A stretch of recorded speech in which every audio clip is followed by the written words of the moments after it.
wolf ears. Never had Shade felt so lonely. He'd got so used to Marina's company that it seemed impossible she wasn't at his wingtip, or just ahead, scolding him to hurry up. The whole world was a vast, aching echo. The mangy trees, the rocks, all hollow, all joyless. Shirako's words rang in his mind.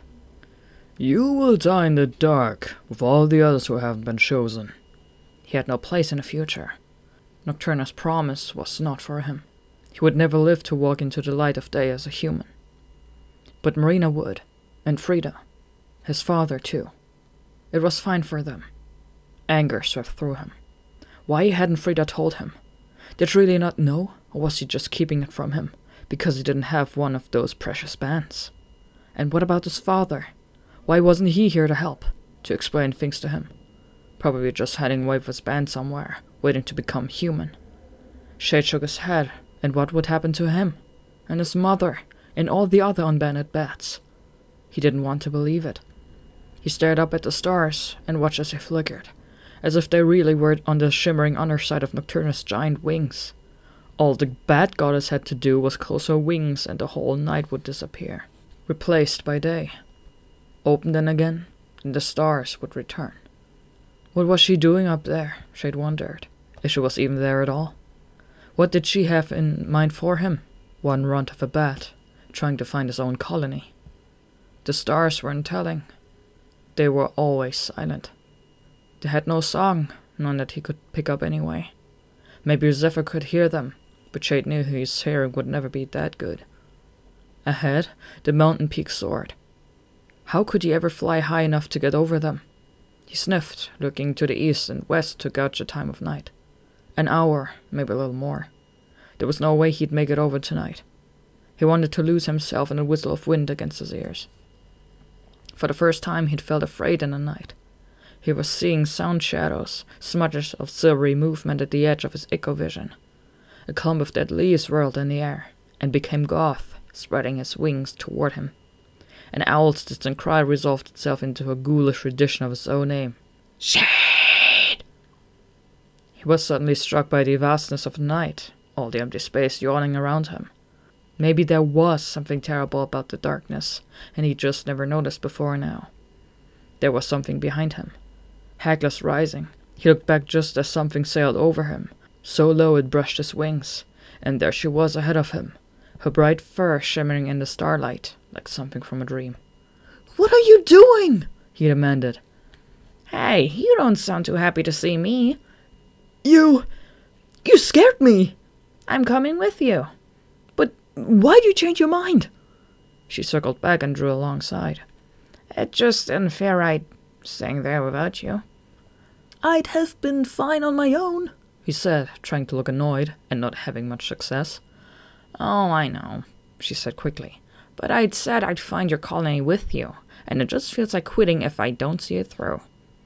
Shade didn't know what to say. He was so grateful to have her back, but it made him sad to think she was passing up his chance for happiness. "Are you sure?" he said carefully. She hesitated for only a second, then nodded. "The only reason they were nice to me was this thing on my forearm. It didn't have anything to do with me. They were just like those grey wings we met, remember?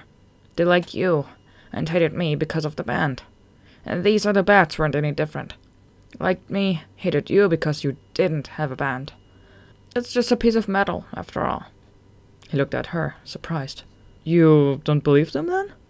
She sighed. "Part of me wants to. More than anything. It sounds so wonderful. And the way Shirako started to change like that. You think it was a trick?" "I thought about it. Like a sound picture you were singing into all our heads. Or maybe it was everyone else in the loft singing it, just hoping for it so much. What do I know?" "I kept thinking of something Zephyr told us. Remember? He said beware of metal on wings. Maybe this is what he meant. All these bats with bands. Because my heart tells me it can't be true. And the idea of turning into a human. I don't know if I like that." "Me neither," said Shade enthusiastically. "Think of all the things we couldn't do. I'm pretty happy being a bat." "I know. Anyway, the whole thing just doesn't seem fair. I didn't do anything to earn that band. I mean, Why'd I get a band and not someone else? Not you. Exactly, he said. I should have one of those things too. Well, I don't know about that, she said, and then smiled mischievously. I mean, you're not quite as fabulous as me, are you? He laughed. No, I'm not, he said gratefully. Marina looked thoughtful again. Anyway, if what they say is true, I can always go back. After we found your colony, and your father.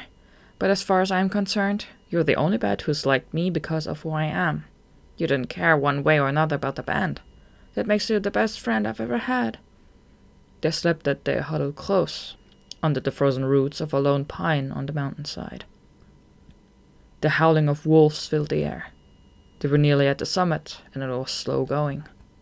The wind was against them, making every wing beat an effort.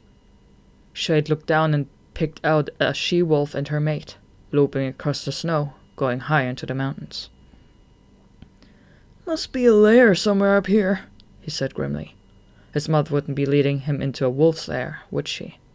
He dragged up the sound map again and again, studying the images his mother had sung to him, but he was no wiser.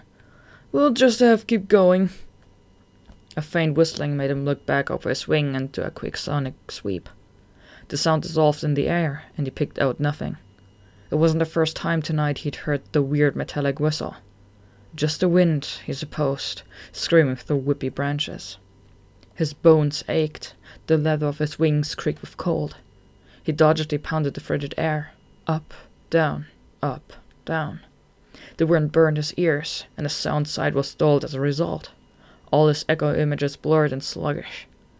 He knew they'd freeze to death if they didn't make it over the summit tonight. They had no food in their stomachs, not even a single snow flea. How sweet it would be just to wrap himself in his wings and drift. Down, down, down. Wake up! Marina shouted into his ear, and he came to his senses with a horrible jolt. He'd almost fallen asleep, and was keeling over to one side. Thanks, he mumbled, righting himself. Don't do that to me, said Marina, clearly shaken. Stay awake. Talk to me. Sing. I don't care. Just don't doze off. Shade shook his head, forcing himself to take a deep breath of the icy air. It burned his lungs, but at least woke him up. They skimmed over a jagged peak, and the wind unleashed its full fury. They were at the very top of the world. Stretching out on either side was a range of ice-clad mountains. His eyes watered madly, and he narrowed them to mere slits. For a moment the howling of wolves rose above the gale, and he saw not two but dozens gathered before the entrance of a cave on one of the steep slopes. He looked at Marina. I'm not going down there, she shouted. What else can we do? It's suicide! She sang me wolves! Wolf ears, said Marina, and suddenly she was laughing. She's gone crazy, Shade thought. She's finally cracked up with the cold and exhaustion. She was babbling and laughing at the same time, maybe imagining a giant white wolf in midair, bounding toward them. Maybe she was right. He'd believed just about anything now. Wolf ears! She shouted at him again, more insistently. And he looked. Off to one side were two mountain peaks thrusting into the sky, a deep valley carved out between them. It was just like the image in his mother's sound map. Not an animal at all, but a mountain pass, covered in snow and looking for all the world like the ears of a giant white wolf. There they are. Goff hunched his shoulders, riding the gale-force winds that swept over the mountaintops. Up ahead he could see Shade and Marina, angling for a valley between two icy peaks. He'd been following them for the past hour, steadily gaining on them up the slope. He hung back, not wanting to be seen just yet. When he struck, there would be no mistakes. Despite the blood-freezing cold, he felt strong. Last night he'd feasted as he hadn't feasted since his days in the jungle. He glanced with satisfaction at the bands of glittering metal that festooned his forearms. They were smaller than his own bands, easier to bend, and he'd ripped them from his prey, sometimes snapping wrist bones to get them. His new hunting trophies. Beside him, Throb pounded along. The blister on his wingtip had spread and looked angrier than before. Throb said it burned with cold. Weakling. Gov was disgusted by him. But right now, His stomach was full, and Thorpe did not seem so appetizing. Later, perhaps. He fastened his eyes and ears on Shada Marina. A blast of wind surged beneath him, whirling through his middle bands and sending a brief but piercing whistle across the mountain tops.